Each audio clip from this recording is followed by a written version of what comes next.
Shalom, shalom, peuple de Dieu. Soyez bénis au nom de Jésus de Nazareth. Que le nom de l'Éternel soit encore béni ce matin pour la grâce qu'il nous accorde et le privilège qu'il a accordé à son serviteur de pouvoir partager ce message avec vous. Et tout d'abord, j'aimerais commencer par cette adoration pour rendre grâce à Dieu parce que nous ne pouvons rien faire sans lui. Nous ne pouvons rien faire sans qu'il nous assiste. Nous ne pouvons rien faire sans sa présence. Je sais que la vie chrétienne est difficile et le chemin est long. Mais seul par la grâce de Dieu, nous allons y arriver. La vie chrétienne, oh, Jésus, n'est pas facile, oh. Mais en retour, Jésus, il y a le bonheur. Moi, je veux y aller. Permets-moi d'y aller. Oui, je veux y aller. Permets-moi d'y aller. Jésus. La vie chrétienne, oh, Jésus, n'est pas facile, oh. Mais en retour, il y a le bonheur. Moi, je veux y aller. Permets-moi d'y aller, Jésus. Je veux y aller.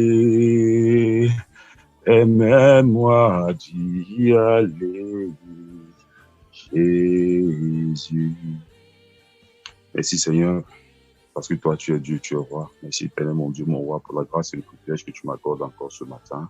Éternel mon Dieu, mon roi, je prie que la personne que je suis s'efface maintenant afin que ton esprit puisse prendre la première place au nom de Jésus. Seigneur, c'est toi qui sondes les cœurs, qui sondes les reins. Tu connais les multiples problèmes que tes enfants ont, Éternel mon Dieu, mon roi. Relâche une parole ce matin, Éternel mon Dieu, mon roi. Il va changer la vie spirituelle de tes enfants partout dans le monde. Relâche une parole ce matin qui va impacter la vie de tes enfants partout dans le monde entier. Seigneur, bénis ta parole, bénis, Père éternel, mon Dieu, mon roi, ton peuple, bénis ton serviteur, éternel, mon Dieu, mon roi. Parce que toi, tu es digne d'être régné, toi, tu es digne d'être adoré au nom de Jésus de Nazareth. C'est au nom de Jésus que nous avons prié. Ce matin, je vais vous exhorter sur un thème bien précis. Beaucoup d'enfants de Dieu commencent l'œuvre de Dieu et ils s'arrêtent en chemin. Tout simplement parce que le chemin, il est long. Le thème de ce matin sera basé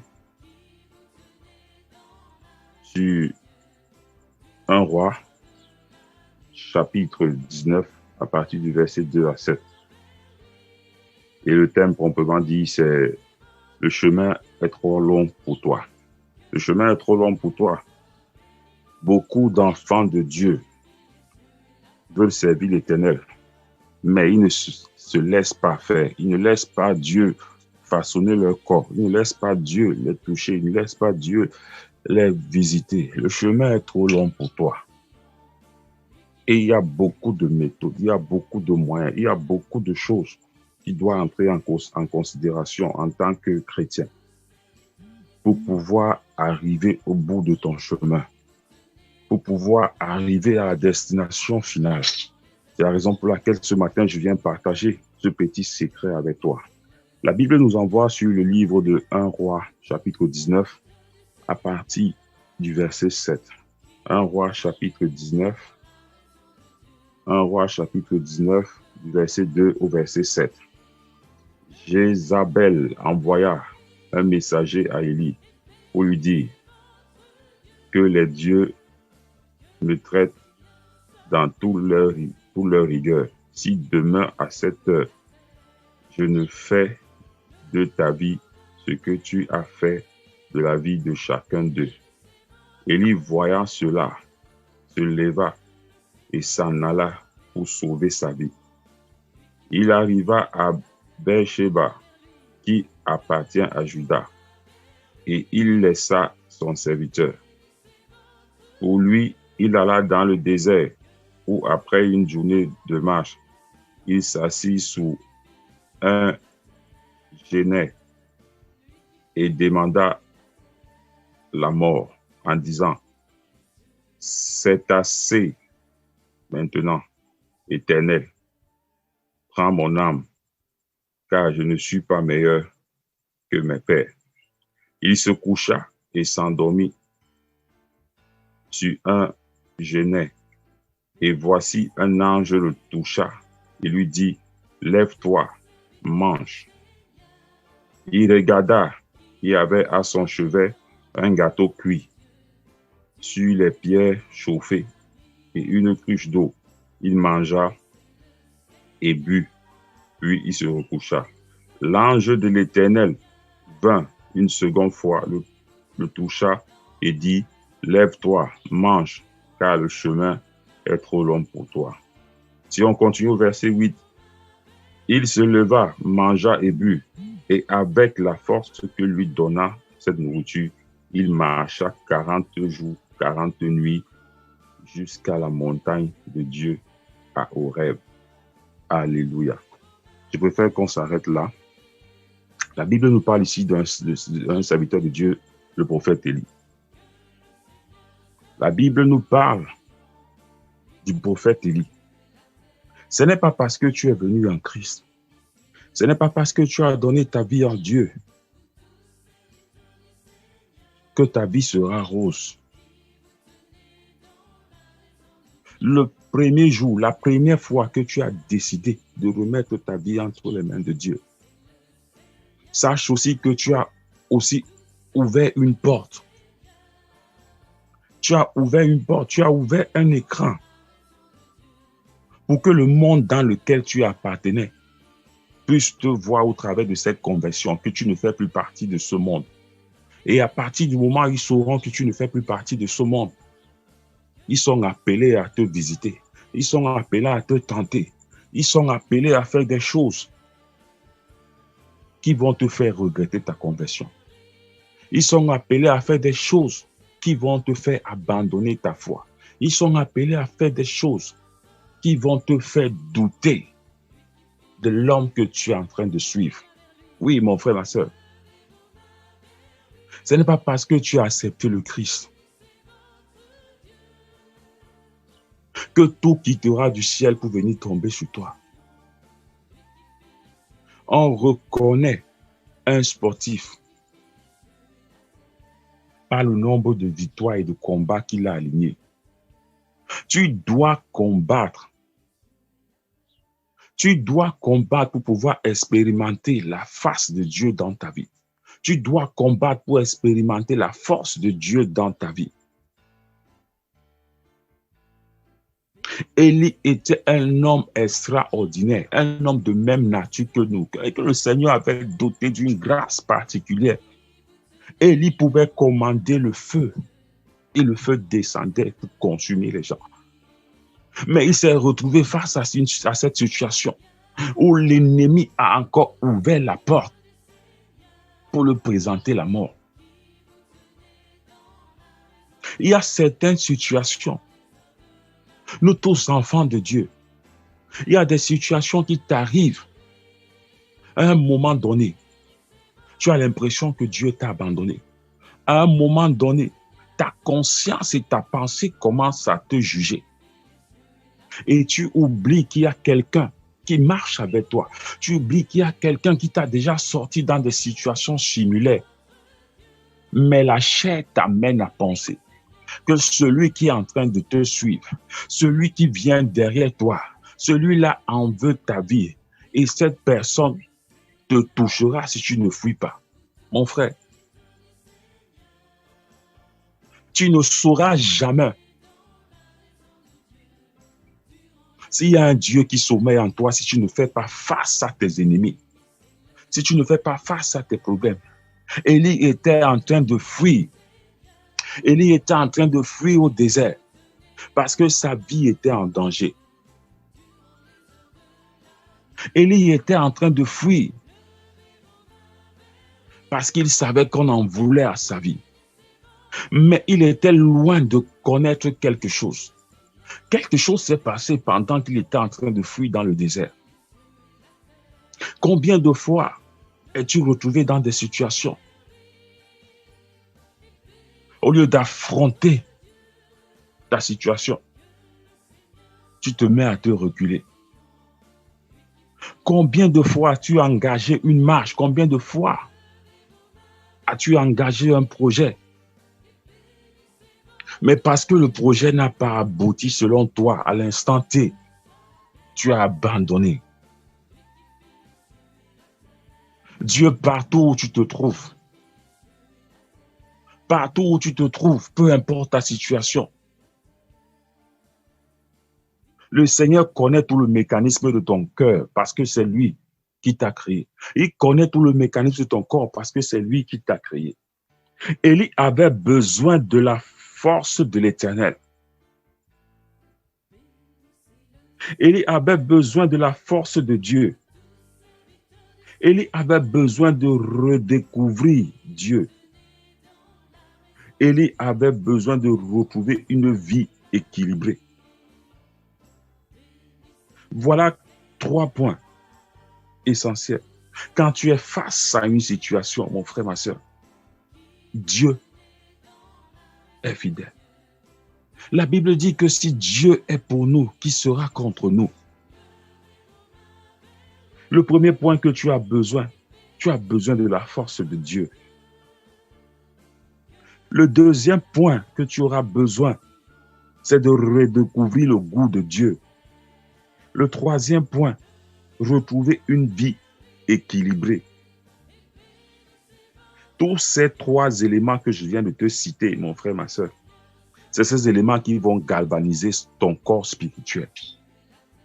Même si tu te trouves face à n'importe quelle situation, même si tu te trouves face à n'importe quel problème, même si tu te trouves n'importe où tu as l'impression que le ciel veut te tomber sur la terre,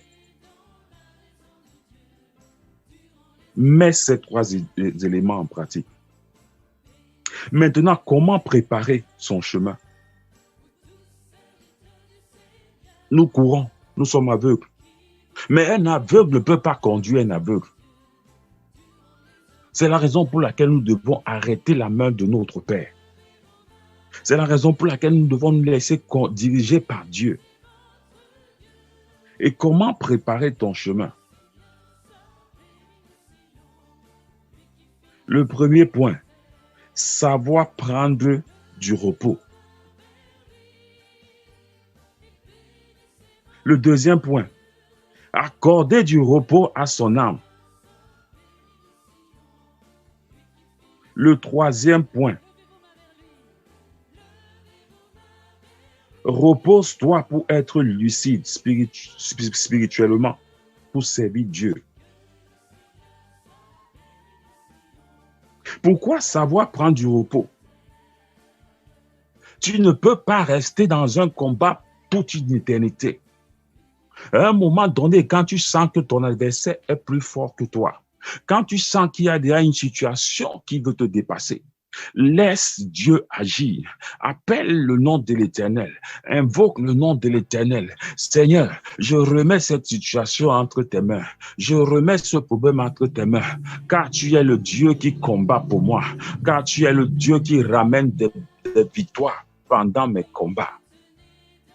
Pendant que tu le fais, pendant que tu es en train de faire cette confession, tu es en train de prendre du repos parce que le Seigneur entre à l'œuvre. Tu ne peux pas inviter Dieu à venir combattre pour toi alors que toi-même tu es en train de dormir. Mon frère, prends du repos. Il faut savoir prendre du repos. Fais une retraite, même si c'est de 1 jour, 2 jours, 3 jours. Ça dépend de ce que l'Esprit va te demander. Prends du repos et nourris-toi encore spirituellement. Je ne sais pas si je parle à quelqu'un ce matin. Le deuxième point, accorder du repos à son âme et à son esprit. Tu as besoin que ton âme et ton esprit se reposent. Et pour que ton âme et ton esprit se reposent, tu dois être en symbiose avec l'Éternel. pendant un moment d'adoration, pendant un moment de jeûne, pendant un moment de retraite spirituelle, pendant un moment d'intimité avec Dieu. Là, ton âme sera en repos. Ton esprit sera en repos. Laisse-toi nourrir par l'Éternel, mon frère, ma soeur. Et tu verras les merveilles de Dieu dans ta vie. Le troisième point, repose-toi pour être lucide spirituellement, pour servir Dieu.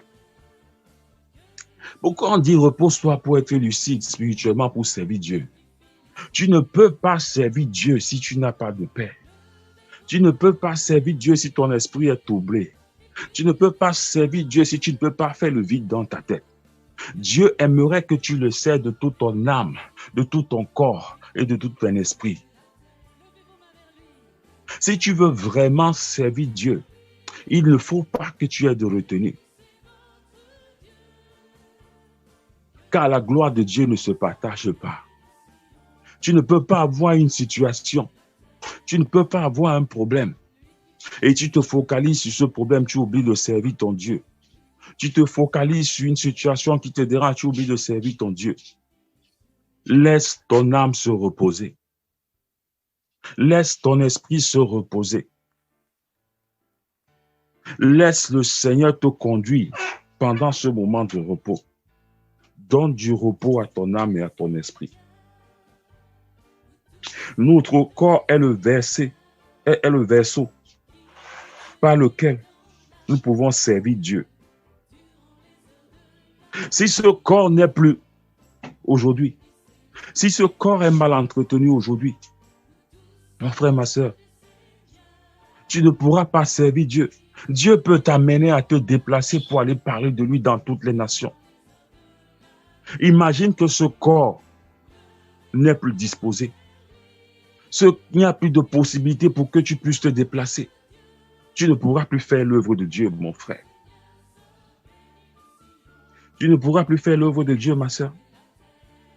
Quand nous prenons 1 Corinthiens chapitre 6 au verset 19, nous avons beaucoup plus d'explications. 1 Corinthiens chapitre 6 verset 19.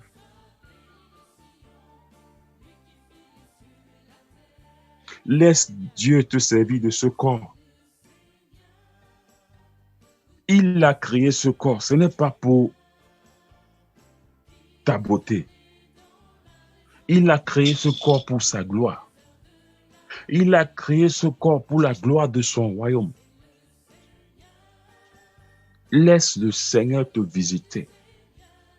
Laisse le Seigneur te toucher d'une façon particulière. Laisse le Seigneur utiliser ce vaisseau par lequel il passe pour que tu puisses le servir. Je sais que Dieu est fidèle. Est-ce que je parle à quelqu'un ce matin? Est-ce que quelqu'un m'écoute ce matin? Il faut avoir une vie saine et équilibrée. Avoir une vie saine et équilibrée. Tu as besoin d'avoir une vie saine et équilibrée pour prendre le chemin. Pour prendre ce chemin qui mène vers le salut. La Bible nous dit que l'ange a touché Élie et il a demandé à Élie, mange et bois. Regardez ce qui se passe. Élie se trouvait au milieu du désert. Aucune pâtisserie n'existait en ce lieu.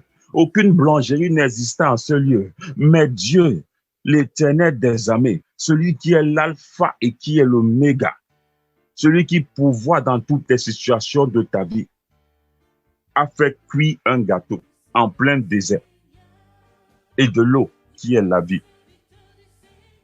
L'ange toucha Élie et lui dit, lève-toi, mange et bois. Parce que le chemin est long, mon frère, ma soeur. Le chemin est long. À chaque fois que tu te connais dans le groupe, la pierre angulaire, pour partager la parole de Dieu avec tes frères, tu te nourris spirituellement pour avancer. Nous sommes tous les brebis du Seigneur. Et nous avons intérêt de veiller sur nos frères et sœurs. Ne simplifie pas un petit message que tu vas envoyer dans le groupe. Ne simplifie pas une exhortation que tu vas envoyer dans le groupe.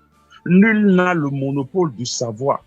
Dieu utilise parfois les choses bêtes, les choses qui n'ont pas de sens pour confondre des sages. Lève-toi et bois. Comment gères-tu ton alimentation? Comment gères-tu ton alimentation, mon frère? Matthieu 24, chapitre 42, nous explique.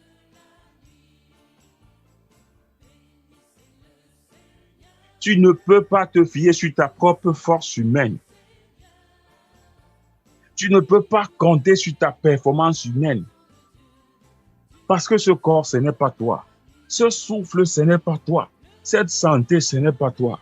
Beaucoup sont couchés aujourd'hui dans les hôpitaux. Beaucoup sont couchés aujourd'hui dans les morgues. Si ce n'était que par l'argent, ils pouvaient acheter la vie. Mais ils ne peuvent pas.